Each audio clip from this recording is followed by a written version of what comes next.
that you're able to sustain whatever it is you're trying to do. And I talked to the mayor of Carabel about that issue, supposedly going to meet with the mayor of Apalachicola sometime this week. He's not got back with me. And the school board superintendent called this morning. She wants to meet Thursday so that I can educate them on some of these requirements and give them some kind of feel of what I think that the Triumph board may approve and other things that the Triumph board has told us they're not going to approve.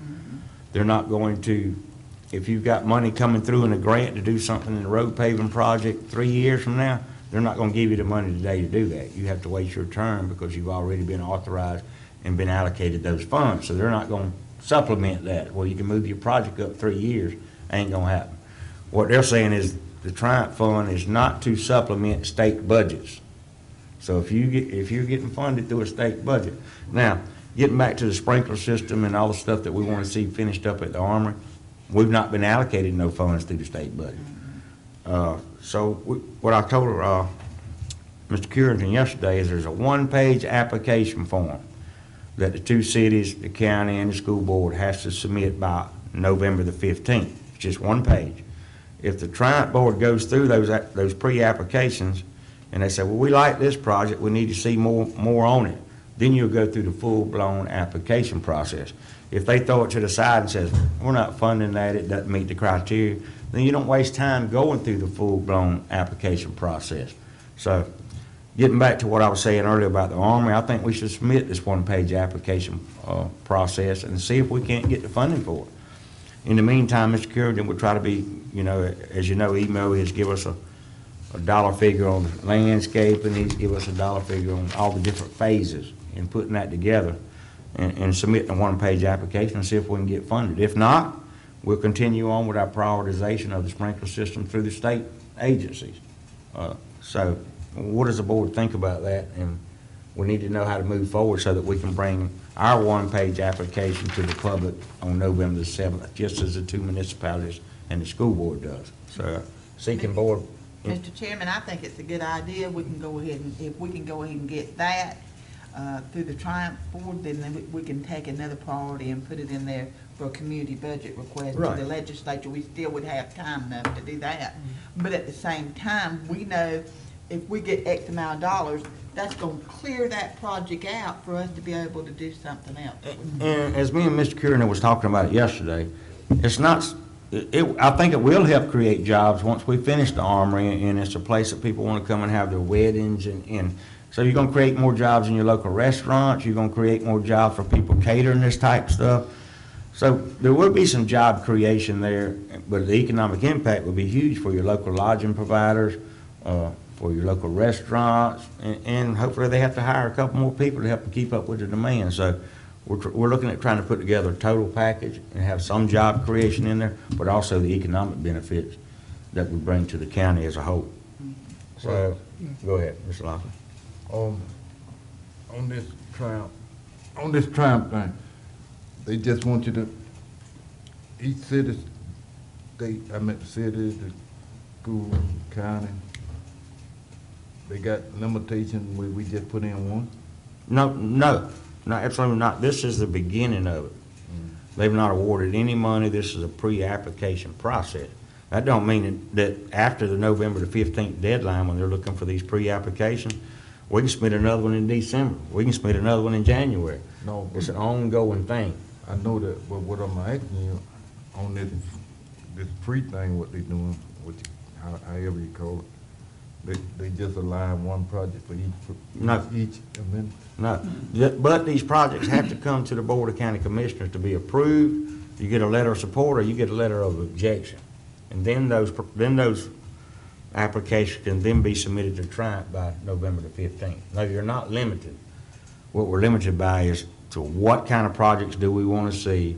How does it meet the criteria of the Triumph board? So basically I've asked the two cities and the school board and the county to submit one application. Let's see how this thing goes. We may need to write the application up a little bit different next time. We don't know, because this is a first round thing. So we get our feet wet and we'll see what kind of projects that the Triumph will fund, what kind of projects they don't want to fund, before we go through a full-blown application process. So I guess once we find out how to do it, we can bump it up. Yeah, and we can go to another project or 2 or 3 more projects, depending on what money's left after the 2 cities submit their project and the county submits theirs and the school board submits theirs. You have to understand that all that money is coming out of the county's pot. Yeah. These are and that's why- entities within the county, but, and that's something that we all have to look at when they submit these pre-applications to us on November the 7th. You may have one entity come up here with a $12 million project. I don't know, That's what I'm talking about. but we have the ability to agree with what they're doing or disagree with what they're submitting. And that will weigh heavily on the Triumph Board. Is that to say, if the county sits up here and says, we don't really like that project, that application still goes to Triumph. And just because we don't like it, don't mean they won't fund it. But it does carry a lot of weight, according to what the Triumph Board has told me and Alan. Okay. If they have our support, then that's good. If they don't have our support, that ain't looking too good for them. My thing is, the reason I'm asking, cause we can come in there and we put in one, maybe it's a couple million, and then, like you said, the other entities, they might be 15 million, and the other might be 15. This board will have to vote on that, and we have a say-so in that. And that's the way the Triumph How much rules are money drawn in up. it? It's How much? 15 million. It's 15 minutes. 15 million. We can get more if we got good projects, but we're supposed to have 15 million set to the side to approve projects here in Franklin County.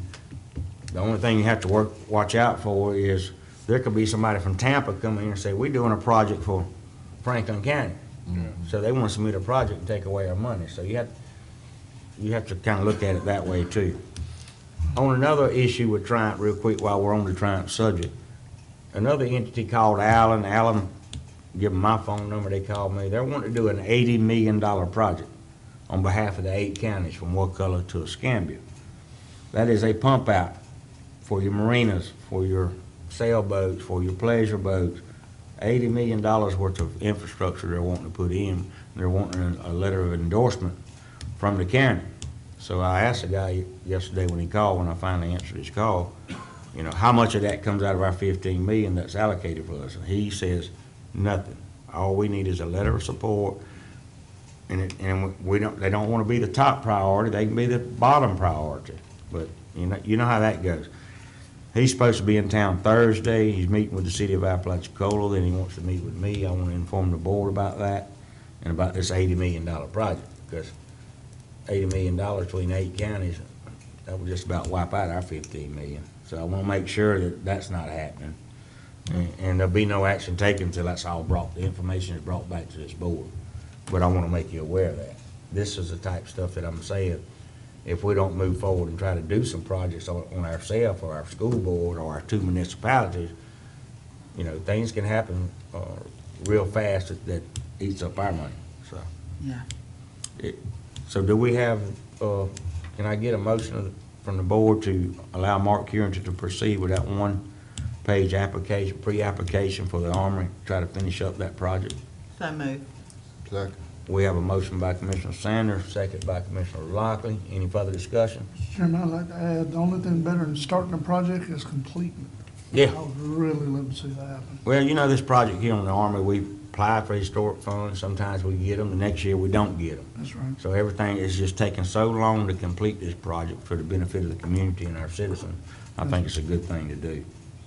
And if we get it, then we'll move forward. If we don't, then we'll keep plugging along until we do get it. Yes, sir. We do have a motion and a second on the floor. Any other discussion? All those in favor? All opposed? Motion carries. Okay, Mike. Okay, Commissioners, item number 11, there's proposed legislation that removes the Department of Agriculture and Consumer Services and replaces it with the City of Apalachicola as an agency responsible for issuing and collecting the fee for oyster harvesting licenses for the Apalachicola Bay.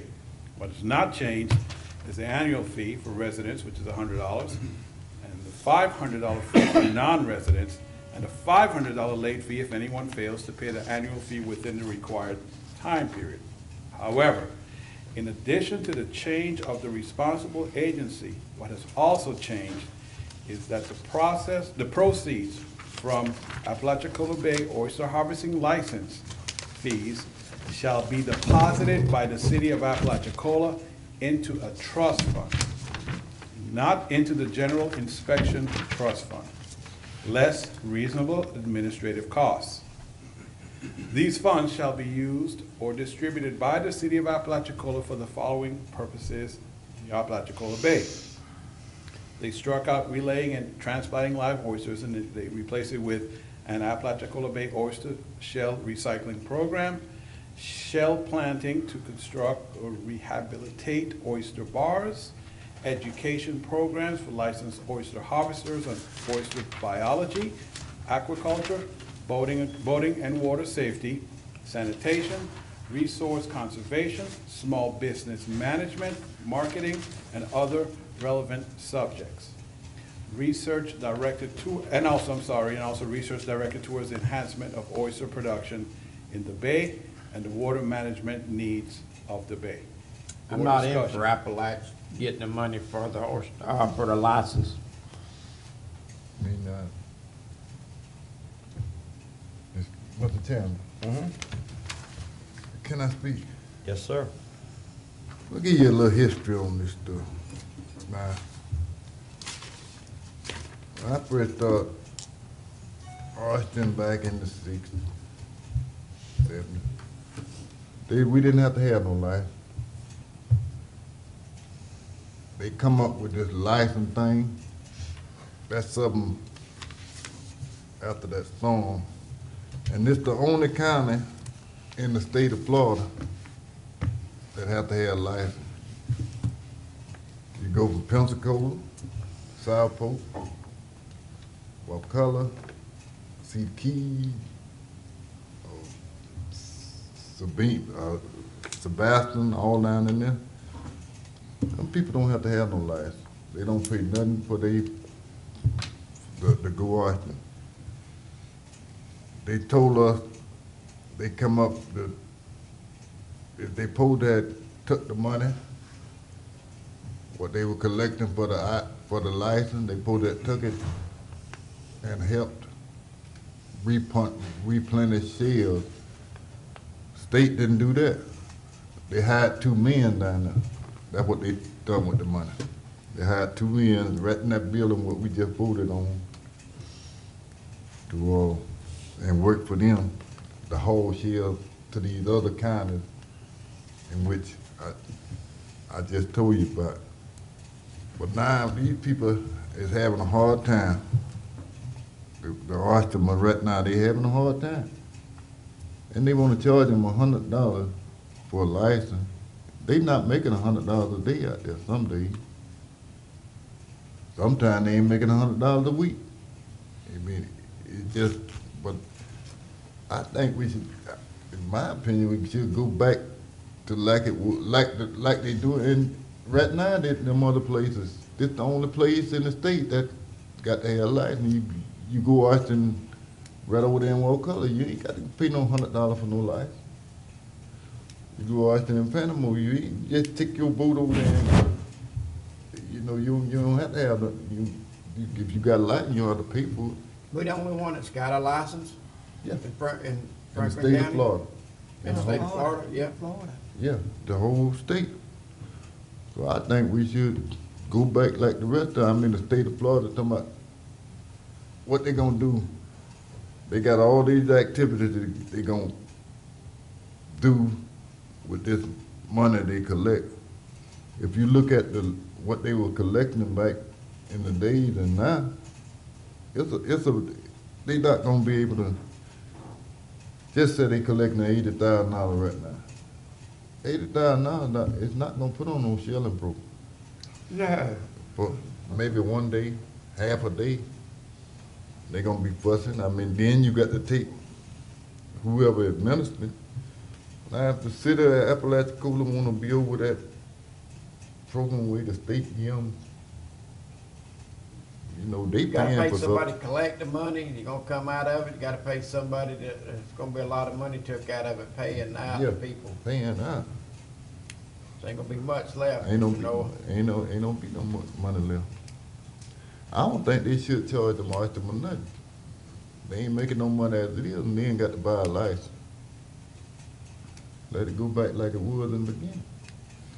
That's what I said. I understand your comments, Commissioner Lockley. And we've discussed this probably over the last 3 years up here on this board on numerous occasions. What we have to realize, though, is if you take these licenses off and you no longer pay for a license, anybody in this country can come in here and go oyster in Apalachicola Bay. The license actually allows the agencies to know how many people are licensed to oyster in Apalachicola Bay, which in turn tells you how much pressure is being put on the natural resource. And that's the only comment I have on that. I would like to make a statement here this morning. I've had a lot of people come to me with different issues on this oystering. And I will sit here and tell you that if we continue the way that we're going right now today, a year from now, the whole industry is going to collapse. It cannot sustain itself. It is not sustaining itself. We're no better now than we were in 2012. With the shelling, with all the other stuff we're doing, we're no better. It's getting worse. You're right. It's getting worse, and you know, I'm not going to sit here and say, well, I think this is what we're going to do or what we need to do. But I'm informing the public and my commissioners at this time next year, they won't get a half a bag all day long. And it's not going to do nothing but go further down. And the further down it goes, if it ever comes back, the longer it's going to take for it to come back. Because the proper procedures and protocols are not being put in place to allow the enhancement of Apalachicola Bay. And it's going to be a sad day in Franklin County when you don't have a commercial and a harvestable resource in Apalachicola Bay. I'd like my commissioners to think about that, exactly where we're at, because it's not getting no better. We spent over $10 million planting shells in the bay. It ain't no better. It's not getting no better. You know, and I'm not going to get into a bunch of adversarial stuff here this morning. I think everybody understands what I'm trying to say, and everybody's aware of the problems. You know, there's a big problem, and if you think they're doing bad today, this time next year, you're going to see how bad it is. There won't be no boats out there on that water because there ain't going to be nothing out there. And we as leaders of this community need to be looking at that and deciding what we, you know, I've made suggestion after suggestion to the state, to the Department of Agriculture, to FWC, and things that we need to do to try to bring this place back, bring the bay back the way it was. And we've done all this in 1985. None of those procedures are being followed. You're supposed to have so many bushels of oysters per acre, and when you reach that threshold, right now, it used to be 300 bushels per acre. They've lowered that threshold to 150 bushels of oysters per acre. It's not there, but they're not taking any action to protect the resource. You know, it's just that plain and that simple. And it's going further and further and further down. Do I feel bad for the industry? Absolutely I do, because let me explain something to you. When you lose these oysters, which are our water quality feature in Apalachicola Bay, you're going to lose it all. Your guide fishermen are going to go out of business. There ain't going to be no shrimp. There ain't going to be no redfish. There ain't going to be no flounder. When you lose the oyster, you're done. Because all the contaminants, phosphates, nitrates that come off these south farms in South Georgia, wash down that river. When that river does go on a ride, they're going to settle in the bay. If there's no oysters out there to take the sediments, to take the chemicals and all out of our water and improve water quality so that you can eat these oysters, you're going to be in bad shape. And you're going to lose the whole bay, not just the oysters. You're going to lose it all. And that's what people come here for. We don't have 10-story condominiums. We don't have shopping malls. We don't have theme parks. It's all about the water and the natural beauty and the natural environment here in Franklin County. If we lose that bay, what are people going to do for a living? What are they going to do for a living? Mr. Chairman, I'm aboard with you with the license. I just saying I don't think if we some other body can collect the money some way, you know what I'm saying? I don't. Well, it's just another example of how the state agencies is give up on Apalachicola Bay. I don't care. The only thing the Department of Agriculture, last time I met with them about a month ago, me and Alan Pierce met with them in my office. The only thing the Department of Agriculture is going to provide to Franklin County is inspecting the oyster houses. That's it. Where they used to plant shells, and they used to do this, and they used to do that. They're not doing anything. They're not running no more. I said, will you run them will the state agency run another shelling program if the county gives them the money? Absolutely not. We're done. We're not running no more programs. We're not gonna do nothing but inspect the oyster house, and that's it. And then, while out last meeting, I get this email about this oyster thing going to the city of Appalachia. They're totally out of here. The only thing they're gonna do is go by the oyster house, make sure they're complying with the health things, and that's it. They're done. And the only way we found out about the city of Apalachicola was They didn't tell me came- about that. They came up to the legislative delegation meeting and they were talking about it, and I'm saying, where did that come from, you know? So your state agencies are done, the Department of Agriculture is done. They're not gonna check the oysters no more in the bar? They're not gonna do nothing Yeah. except for inspect the oyster house. Just the oyster house. They won't run a shelling program. The shelling programs are not working. We put $10 million in here in shells, but the bay's no better.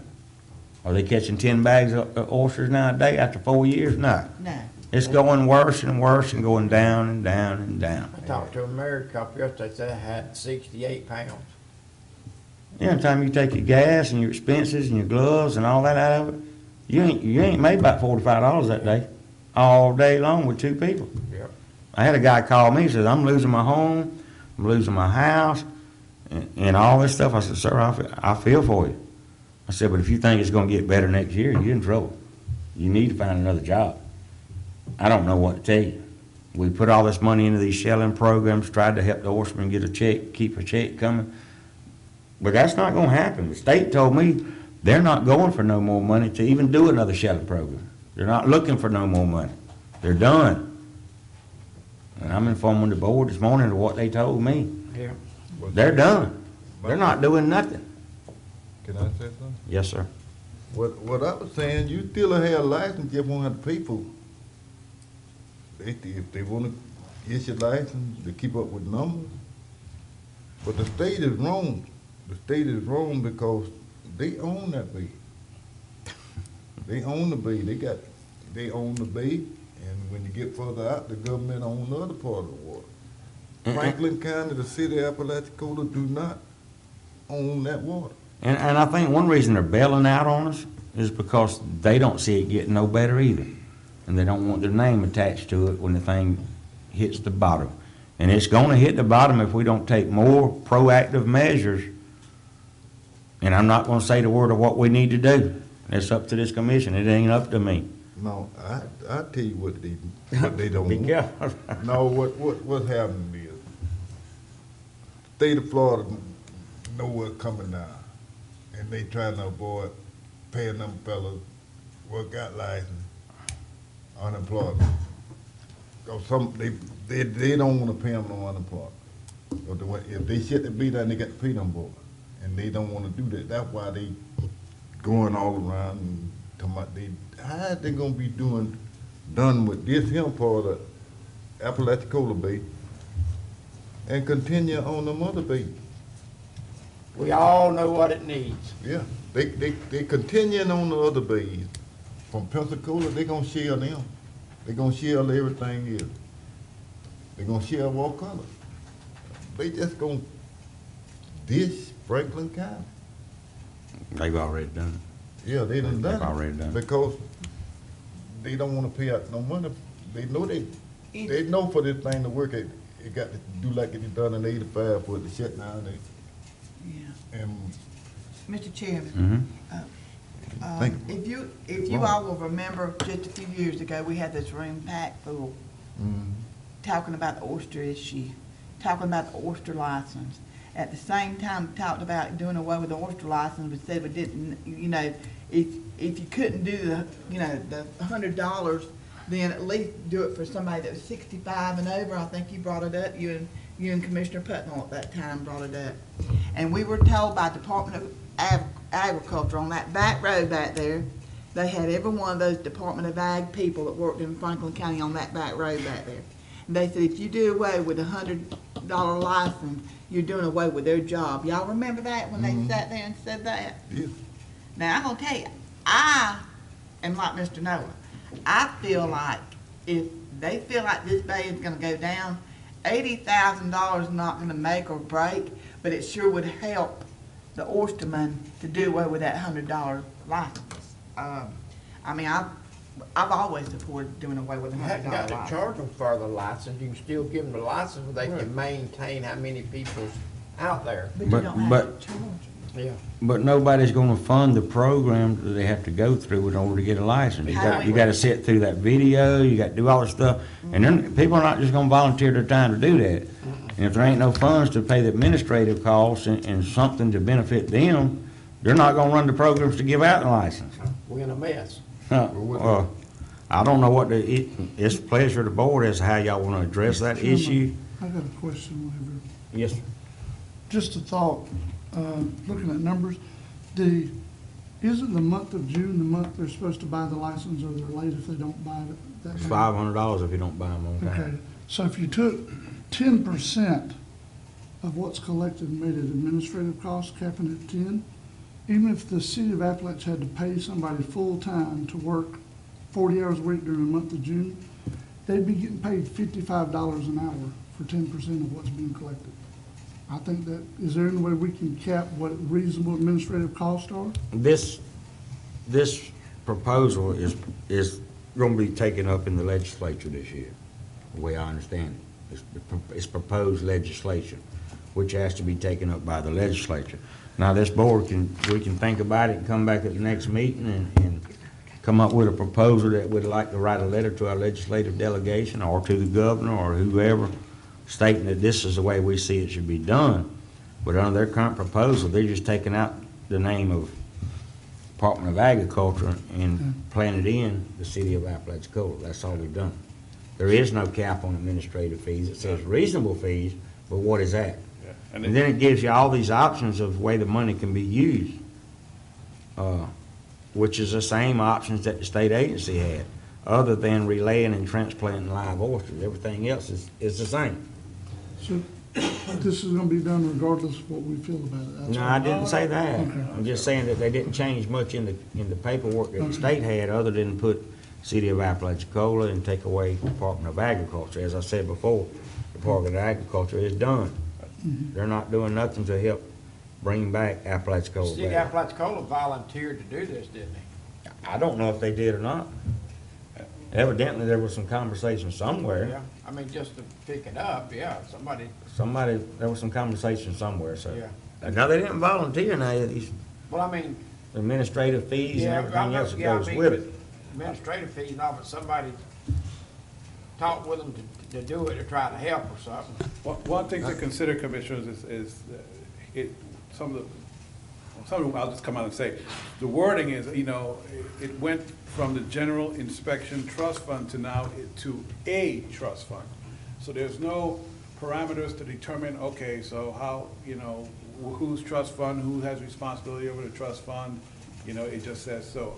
That might be something else you guys might want to consider tightening up, if that's the direction we go in, that we want more specific language talking about the trust fund. What's the check and balance? Who, are they audited? Who do they report to about this trust fund?